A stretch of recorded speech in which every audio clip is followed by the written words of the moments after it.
Hello guys, welcome to my another blog. तो guys आज हम रॉयल इनफील्ड की सर्विस का एक्सपीरियंस बताने वाले, क्लासिक 350 की कैसा रहता है, कितने हज़ार किलोमीटर चली है। और ये देखो अपना भाई आ रहा है, और जो है भाई, ओ भाई साहब तगड़ी एकदम भाई, चलते हुए तो खतरनाक ही लुक आती है एकदम। कबीर सिंह। हाँ, कबीर सिंह सर्विस करा ला है भाई बाइक की। हाँ भाई बिल्कुल करा ले। भाई को क्या हाल है, सबसे पहले तो ये बढ़िया बताओ। जी। बढ़िया भाई एकदम। बिल्कुल बढ़िया, एकदम फर्स्ट क्लास। और भाई बंदे एकदम फिट, जिम वाले बंदे भाई, कभी कुछ तबीयत तबीयत तो दूर ही रहती है, बुखार उखार इनसे बिल्कुल, बहुत। ऊपर से डाइटिशियन का कोर्स और कर रहे हैं। ओ भाई तगड़ा ही सिस्टम है। तगड़ा हैंग और कर दिया। ऊपर से बुलेट और ले ली क्लासिक 350 रोला जमाने के लिए। रोला नहीं जमाते हम। फिर क्या जमाते हो भाई? हम कुछ नहीं जमाते, जो कुछ नहीं लोग जमाते, बस अपने आप ही जम जाते जाते हैं। तो भाई अभी तुम इसकी सर्विस करा के आए थे, हाँ तो जी। ये कौन सी सर्विस है इस बाइक की? दूसरी सर्विस थी। अच्छा, पहली में तो कुछ हुआ नहीं होगा। पहली सर्विस में क्या हुआ था? पहली सर्विस में इसका जो भी इंजन ऑयल वगैरह का चेंज वगैरह होता है या फिर नया डलता है वही होता है, इतना ज़्यादा कुछ नहीं होता। उसकी भी कॉस्टिंग कितनी आई थी पहली उसकी सर्विस की? कॉस्टिंग देखो, वो कंपनी तो यार लेबर की कितनी देती है कि लेबर कॉस्ट बोलती है फ्री है, बाकी तो वो हाँ। चार्ज लेती है। हमें लगता है कि पूरी 0% आएगा, बट लेती है। मेरी पहली सर्विस के इसके लगे थे 1200 1250 कुछ लगे थे।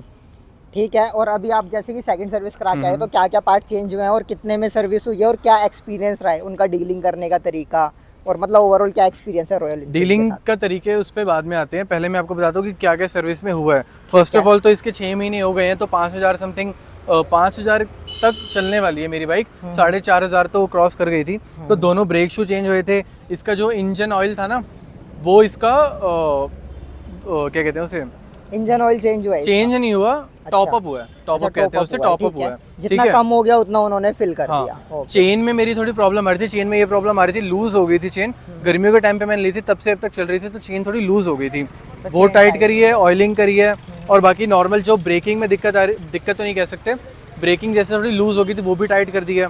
और ब्रेक शू वगैरह चेंज हुआ है, चेंज हुए हैं। बाकी ब्रेकिंग जो सिस्टम होता है वो भी थोड़ा टाइट कर दिया था। अच्छा, वो भी और बाकी ये सारी ओवरऑल चीजें तुमने बताई थी या उन्होंने खुद ही तुम्हें प्रेफर करा था कि ये चीजें होनी है? अब मेरी सर्विस ड्यू थी 21 दिसंबर को। 22 दिसंबर को मेरी सर्विस ड्यू थी। तो मेरे को कॉल 10 दिन पहले ही आ गया था कि आपकी सर कस्टमर मैम का कॉल आया था कि आपकी सर कस्टमर सर्विस होने वाली है, तो आप कब बाइक दे के जाएंगे। तो मैंने बोल दिया था कि मेरे को थोड़े दिनों में मैं दे जाऊँगा, अभी तो पेंडिंग है, 10 दिन पेंडिंग है, तो थोड़े दिनों में मैं बाइक दे जाऊँगा। तो 5 दिन बाद भी ये कॉल आया था मेरे को। 5 दिन बाद ये कॉल आया था कि आपकी सर डेट आने वाली है, तो आप बाइक कब लेके आएंगे कंफर्म बता दीजिए, मैं आपका स्लॉट बुक कर दूंगी। इससे क्या होता है कि ओवर लैगिंग नहीं होती। जो भी लोग, जितने भी कोई लोग ऐसे ही आ जाते हैं बिना कॉल बुक करे या एक स्लॉट बुक करें, तो ये उससे बहुत सेव करती है। हाँ, फिर उनका टाइम एक्स्ट्रा जाता है। मतलब टाइम मैनेजमेंट का बात करें तो रॉयल एनफील्ड बहुत अच्छी सर्विस प्रोवाइड करती है। कस्टमर हैंडलिंग भी बहुत अच्छे से करती है। जैसे मेरा स्लॉट बुक हो रखा था, तो मैं जब बाइक देने गया था, जॉब कार्ड वगैरह बनवाने के लिए मुझे इतनी कोई दिक्कत नहीं है। उनके पास एक टैबलेट होता है जिसमें सारी डिटेल्स डाल देते हैं, नेम वगैरह पूछते हैं और कब ली थी ये पूछते हैं, सारी डिटेल्स उनके पास आ जाती है। और उनको ये पता लग जाता है आपकी सेकंड सर्विस है, कब ड्यू होनी थी, कब लेके आए हो आप, और कब ड्यू डेट कब क्रॉस कर गई है। तो डेट क्रॉस तो करी नहीं थी, सर्विस ड्यू थी, उन्होंने डिटेल्स वगैरह डाल ली थी। और मेरे को बोलते थे कि आप जब वैसे तो उन्होंने ये बोलता कि आप 1 घंटे बाद ले जाना, बट मैं किसी काम से बाहर जा रहा था, तो मैं शाम को बाइक पिक करके ले आया था। और इसके पार्ट्स का उन्होंने बताया था कि आपका जैसे ये पार्ट्स चेंज होना वो है, एक्चुअली ड्राइव के लिए लेके जाते हैं, एक टेस्ट ड्राइव लेते हैं कि बाइक में क्या क्या दिक्कत आ रही है।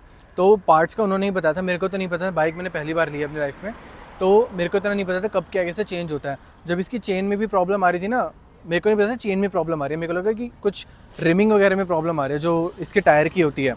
बट जब मैं कंपनी लेके गया तो उन्होंने बताया कि चेन लूज है एंड इसकी ऑयलिंग वगैरह नहीं हो रखी।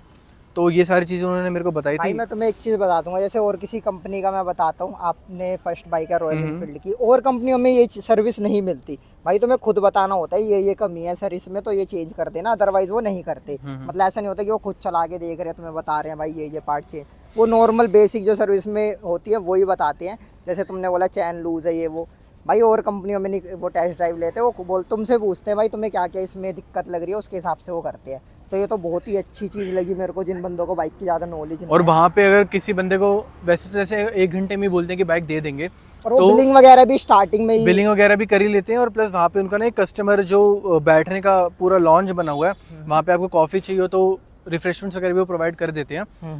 और बाकी एक्सपीरियंस तो ओवरऑल एक्सपीरियंस तो बहुत बढ़िया ही है वहाँ का। तो वो प्राइस पहले उन्होंने बता दिया होगा कि जॉब कार्ड बनाते टाइम सारी ये चीजें पहले पार्ट बता चेंज दी होने थी। वाले हैं और इसकी ये कॉस्टिंग आने वाली वो है। उन्होंने मेरे को थर्ड सर्विस का भी पहले से ही बता दिया कि थर्ड सर्विस में अच्छा। आपकी ये चीज़ें ड्यू होंगी हम्म, एंड ये चीज़ें चेंज होंगी। जैसे मेरा जो इसका इंजन ऑयल था, नेक्स्ट टाइम अब टॉपअप हुआ था, नेक्स्ट टाइम मेरा पूरा इंजन ऑयल चेंज होगा, तो मेरे को प्राइस भी उन्होंने अभी से ही बता दिया था, 3400 समथिंग आएगा इसका कॉस्ट।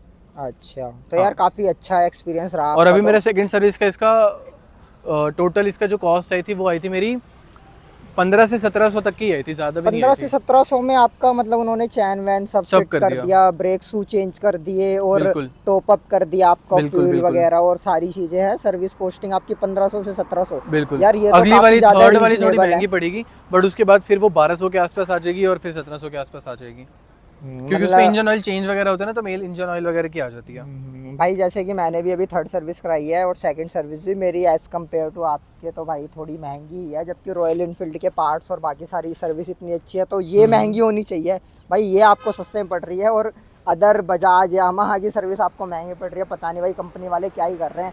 रॉयल इनफील्ड है, नाम चलता है सर्विस के मामले में, कोई दिक्कत नहीं है भाई। जाओ रॉयल इनफील्ड गो फॉर, मतलब बेस्ट है, सर्विस तो बेस्ट है ना। बिना तो सोचे ये समझे छोटा ले लो। सा रिव्यू था, इनकी सर्विस का एक्सपीरियंस लिया था हमने कि कैसा रहा, क्योंकि हम सर्विस का भी डाल ही देते हैं और कंपनियों का भी आपने देखा होगा सर्विस का एक्सपीरियंस। हमारी चैनल पे जाइए, स्क्रॉल करिए, आपको यामाहा बजाज सबके सर्विस का पता चलेगा, फिर आप कंपैरिजन करिए, फिर आपको डिफरेंस पता चलेगा। तो आज की इस वीडियो में कुछ इस तरीके से ही छोटा सा सर्विस का एक्सपीरियंस जो है भाई के साथ। मिलते हैं नेक्स्ट वीडियो में, till the end take care, bye bye.